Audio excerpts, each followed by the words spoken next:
अस्सलाम वालेकुम दोस्तों, तुसी देख रहे हो हसीन पंजाब टीवी तो मैं तुहाडा मेज़बान अमीर हमजा। दोस्तों सब तो पहले अपने चैनल हसीन पंजाब टीवी नूं करो सबसक्राइब ते नाल लगे बैल दा बटन दबाओ ताकि साडी हर नई आने वाली वीडियो साडे वीरां तक आसानी नाल पहुँच सके और तुसी वो वीडियो देखो सब तो पहले। अज अपने वीरां भरावां वास्ते एक अनमोल हीरे की वीडियो लैके हाज़र होए हां। मझ कैमरे की नज़र है, कैमरामैन साहब दिखा रहे ने, वीरां भरावां ने अपनी नज़र नाल देखनी है, खुद फैसला करना है कि वाकई ही जनाब अनमोल हीरा है या नहीं है। प्योर नीली दी दूजन मझ, दूसरा सूआ सूई है, पूरा मुठ पर थण, गिठ गिठ विरले, बल्ला मत्था, बग्गी मोछे, चिट्टियां अखां ने, एक हड्डी चमक रही है जनाब इस टाइम मझ। बरीक बरीक चमड़ी की मझ है, प्योर नीली दी, पूरे जिसम उत्ते पच्छम है। मैं कहना कि 21 आरां वाली नहीं 22 आरां वाली मझ है। मझ कैमरे की नज़र है, तुनी कोड़ी तो बिल्कुल साफ है, कोड़ी दी बिल्कुल एवें झालर है, नाल कोड़ी दा निशान तक नहीं है, तुनी दा निशान तक नहीं है। वक्खी छोटी, बरीक चमड़ी, एक हड्डी, यही चीज़ां नीली दियां निशानी ने। अज जनाब प्योर नीली अनमोल हीरा लैके आए हैं। आए दे पिछे कट्टी है, नाड़वा नाल लटक रहा कट्टी दा, ताज़ा सूई है मझ, बड़ी सोहनी, बड़ी खूबसूरत माशाल्लाह। अच्छे तरीके नाल कैमरामैन साहब मझ दिखाओ, दिखावन च कोई कमी पेशी नहीं रहनी चाहिए। बाकी लैने देने मुकद्दर ने, हर रोज़ कोशिश करी दी है कि अपने वीरां भरावां नूं अच्छे तो अच्छा जानवर दिखाइए, ऐसा जानवर दिखाइए जिहड़े देख के रूह खुश हो जाए।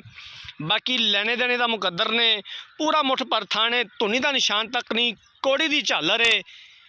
मैं कहना कि किहड़ी चीज़ मैं दी गनावा, फिर वीर भरा कह कि यार एवं तारीफ की जा रहा है जे बिला वजह। तारीफ करन दे लायक है, जो जानवर दिल करता है कि उनकी तारीफ करिए, या तो झूठी तारीफ करी दी है तो फिर दसो।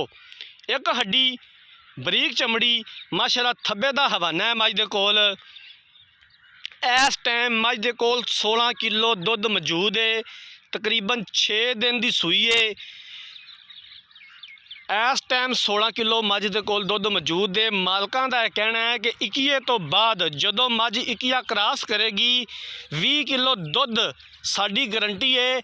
असीं पिछले सूबे 18 किलो पहलों के कोलों चौंदे रहे हैं, हुण इन्हें दूसरा सूबा सूई है तो इंशाअल्लाह ताला मझ साडी 20 किलो दुध करेगी। हवाने के उपर 2 बटन भी मौजूद ने, जिहड़े कि काफ़ी वीर भरा डिमांड करते हैं कि यार बटना वाली मझ होवे, रुग रुग दा थान होवे, गिठ गिठ विरल होवे, एक हड्डी होवे। मैं कहना जनाब आ अनमोल हीरा भरावां वास्ते तोहफा है। मेरे वीर भरा इंशाल्लाह जिहड़ा वीर भरा खरीदेगा याद रखेगा, मज़ा आएगा इंशाल्लाह ताला। जिन्हां वीरां भरावां ने चैनल नूं सबसक्राइब नहीं किया, साडी खसूसी रिक्वेस्ट है कि एक बारी चैनल नूं सबसक्राइब करो, वीडियो नूं लाइक तो शेयर जरूर किया करो। असी अलहमदुलिल्लाह हर रोज़ अच्छे तो अच्छा जानवर लैके आईदा है।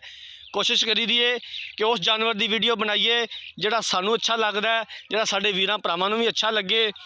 बाकी लैने देने मुकद्दर ने, 3,80,000 रुपया इस मझ की डिमांड है। प्यार मुहब्बत हो जाएगा और असीं इंशाअल्लाह ताला पूरी कोशिश करांगे प्यार मुहब्बत करावन दे विच। दूसरा सूआ ये मझ सूई है, 6वां दिन है सूई नूं। 16 किलो हाज़र मौके इहदे कोले दुध मौजूद है। 20 किलो मालकां की गारंटी है। मालकां का कहना है कि 18 किलो असीं पिछले सूबे चौंदे रहे हैं पहलों दे कोलों, हुण दूसरा सूबा सूई है।